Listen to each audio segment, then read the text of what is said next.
The fall out of time. Clutch at the moments as I may, they elude my grasp. Each is my enemy, rejects me, signifying a refusal to become involved. Unapproachable all, they proclaim, one after the next, my isolation and my defeat. We can act only if we feel they convey and protect us.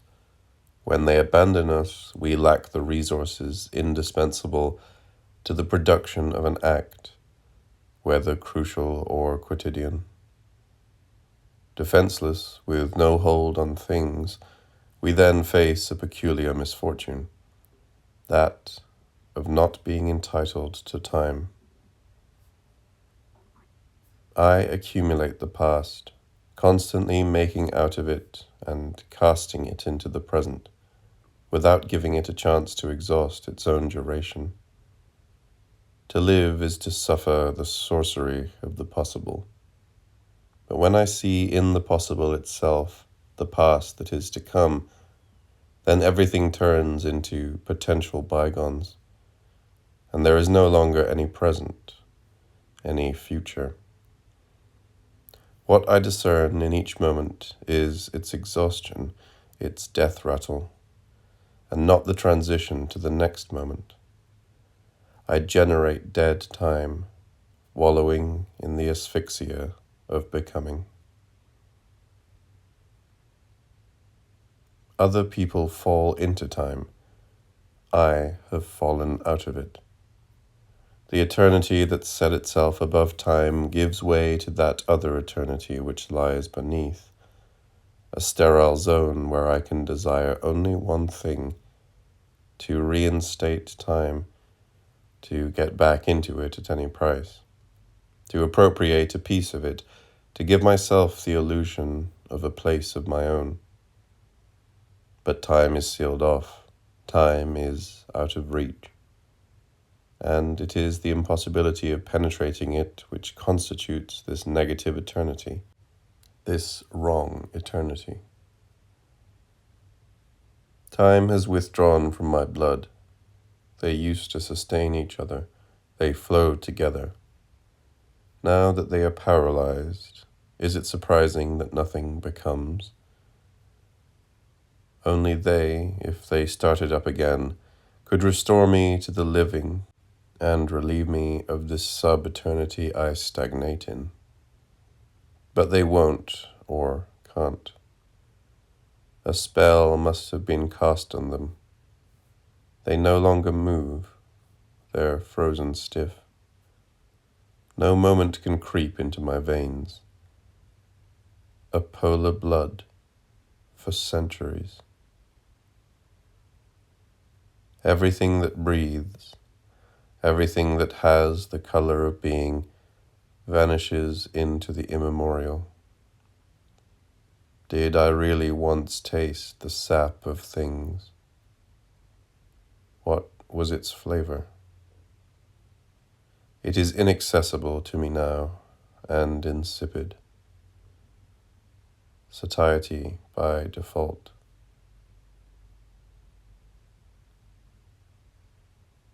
If I don't feel time, if I am incomparably remote from it, at least I know it. I constantly observe it. Time occupies the center of my consciousness. Can I believe that even its author ever weighed and pondered it as much? God, if it is true that God created time, could not know it in depth, since he is not in the habit of making it the object of his ruminations. But if I'm sure of anything, it's that I was evicted from time only to turn it into the substance of my obsessions. In fact, I identify myself with the nostalgia it inspires in me. Granted, I once did live in time. What was it? How did I represent its nature? The period when it was familiar is alien to me. has deserted my memory, no longer belongs to my life. I suspect it would be easier to gain a foothold in the true eternity than to re-establish myself in time. Pity the man who was once in time and can never be there again. Nameless downfall. How could I have grown infatuated with time when I have always conceived my salvation outside it, just as I have always lived with the certainty that time was about to exhaust its last reserves and that, corroded from within, corrupt in its essence, time lacked duration. Sitting on the brink of time, watching the moments go by, we end up no longer able to see anything but a succession without content, time that has lost its substance, abstract time, version of our void. From abstraction to abstraction, time shrinks because of us, dissolving into temporality, the shadow of itself. Now it is up to us to revive it, to adopt toward time a clear-cut attitude, without ambiguity. Yet, how can we, when time inspires such irreconcilable feelings, a paroxysm of repulsion and fascination? Time's equivocal ways turn up in everyone who makes it his chief concern and who, ignoring its positive content, concentrates on its dubious side, on the confusion it produces between being and non-being, on its impudence and its versatility, on its louche appearances, its double-dealing, its fundamental insincerity. A deceiver on a metaphysical level. The more we examine time, the more we identify it with a character we suspect and would like to unmask, and whose power and fascination we finally surrender to. From here to idolatry and bondage is only a step. I've desired time too much not to falsify its nature. I've isolated it from the world, made it into a reality independent of any other, a solitary universe, a surrogate absolute, strange process which severs it from all it implies and involves. Metamorphosis of the supernumerary into the protagonist, unwarranted and inevitable promotion.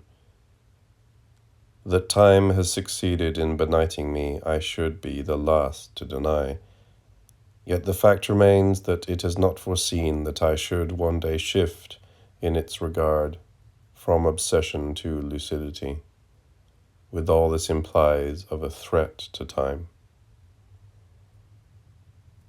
Time is so constituted that it does not resist the mind's insistence on fathoming it. Its density disappears, its warp frays, and all that is left are a few shreds with which the analyst must be satisfied. This is because time is not made to be known, but lived. To examine, to explore time, is to debase it, to transform it into an object. He who does so will ultimately treat himself the same way, since every form of analysis is a profanation, indulgence in it is indecent. As we descend into our secrets, in order to stir them up, we proceed from embarrassment to queasiness, and from queasiness to horror. Self-knowledge always costs too much, as does knowledge itself. Once we have reached the bottom, we won't bother to live anymore. In an explained universe, nothing would still have a meaning, except madness itself. A thing we have encompassed no longer counts. In the same way, once we have penetrated someone, the best thing he can do is disappear. It is less in self-defense than out of modesty, a desire to conceal their unreality, that the living all wear masks. To tear them off is to destroy their wearers and oneself. No doubt about it, it is a bad practice to linger under the tree of knowledge. There is something sacred in every being unaware it exists, in every form of life exempt from consciousness. He who has never envied the vegetable has missed the human drama. Time takes its revenge for my slanders by making me into a favor seeker, forcing me to regret time. How could I have identified it with hell? Hell is this motionless present, this tension in monotony, this inverted eternity which issues nowhere, not even into death, whereas time that used to flow by, offered at least the comfort of an expectation, even if it was a mortal one. But what is there to expect down here, at the end of the fall, where there is no possibility of falling farther, where even the hope of another abyss fails? And what else is there to expect from these evils that lie in wait for us, constantly calling attention to themselves, that seem to be the only things which exist, that are, in fact, the only things which do? If we can start all over again from rage, which represents a throb of life, a possibility of light, the same is not true of this subtemporal desolation, annihilation by degrees, burial in blind repetition, demoralizing and opaque, from which indeed we can emerge only by means of rage. When the eternal present stops being God's time to become the devil's, everything goes bad. Everything becomes an autopsy of the intolerable. Everything collapses into that abyss where one hopes in vain for the denouement, where one rots in immortality. He who falls into it turns round and round, struggles to no avail, and produces nothing. Thus, every form of sterility and impotence participates in hell.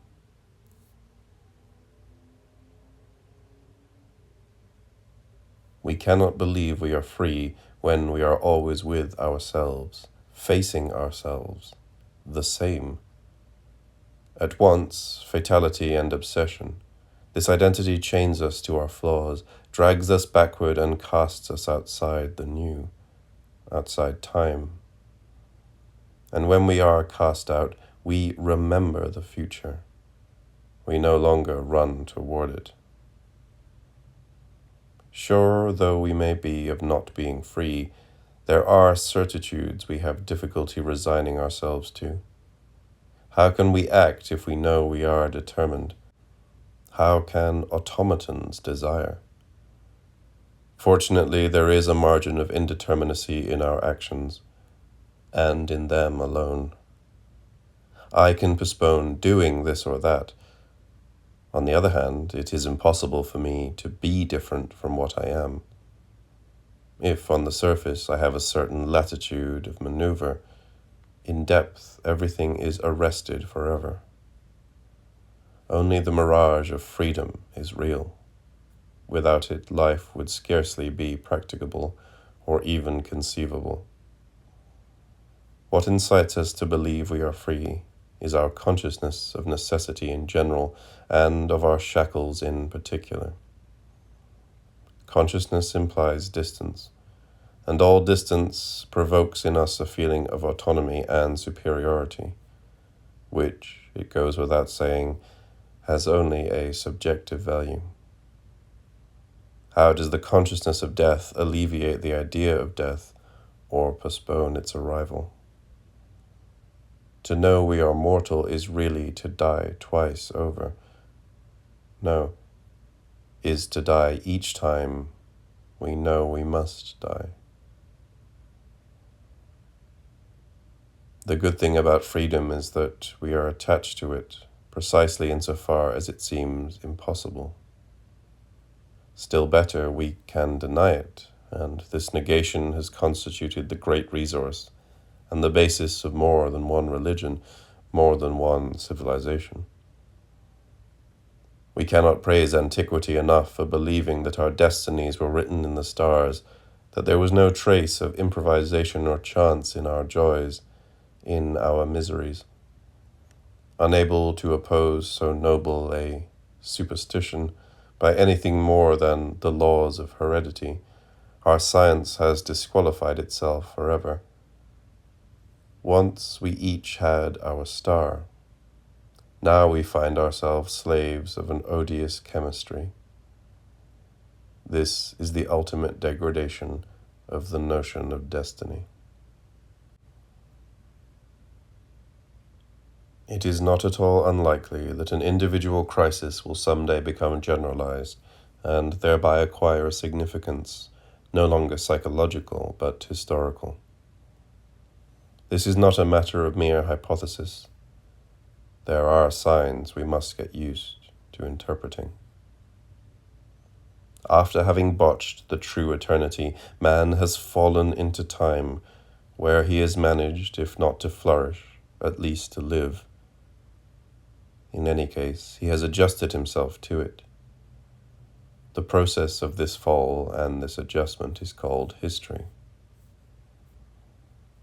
But now he is threatened by another fall, whose scope is still difficult to determine.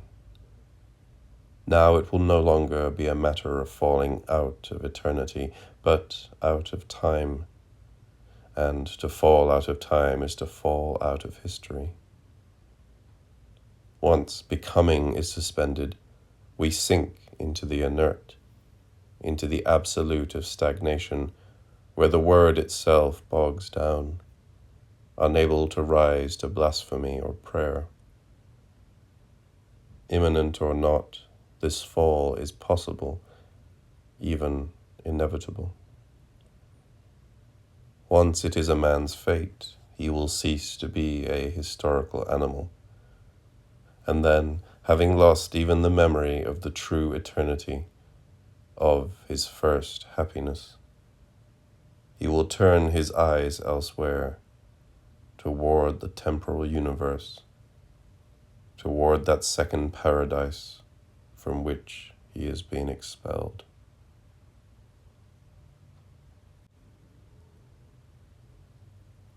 As long as we remain inside time, we have our own kind with whom we may compete. Once we cease to be there, all that others do and all they may think of us no longer matters, for we are so detached from them and from ourselves that to produce a work or even to think of doing so seems futile or preposterous. Insensibility to his own fate is the quality of someone who has fallen out of time, and who, as this fall grows more evident, becomes incapable of manifesting himself or even of wanting to leave some trace of his existence. Time, we must admit, constitutes our vital element. Once dispossessed of it, we sink without support into unreality or into hell,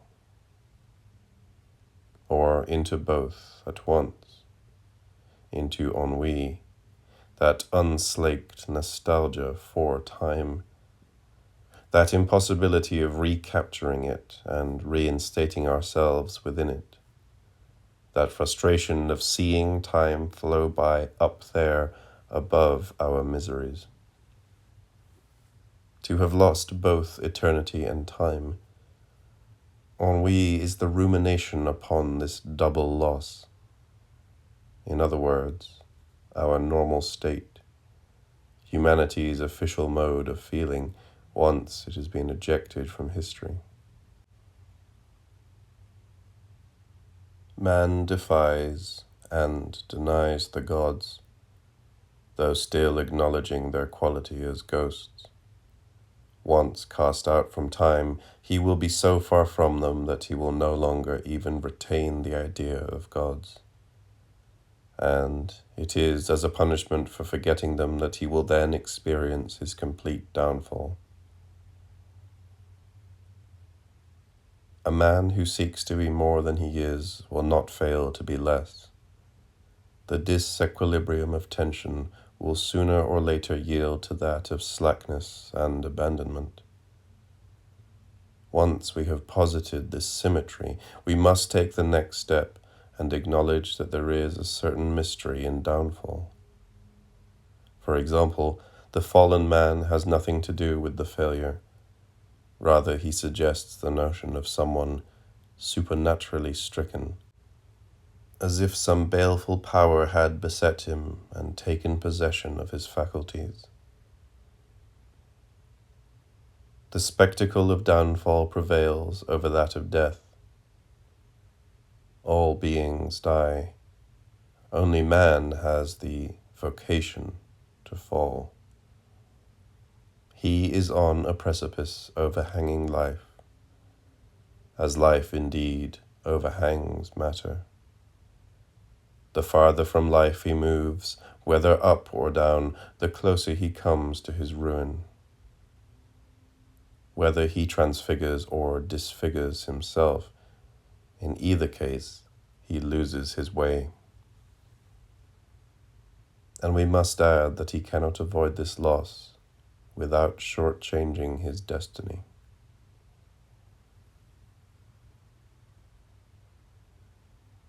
To will means to keep oneself in a state of exasperation and fever at any cost.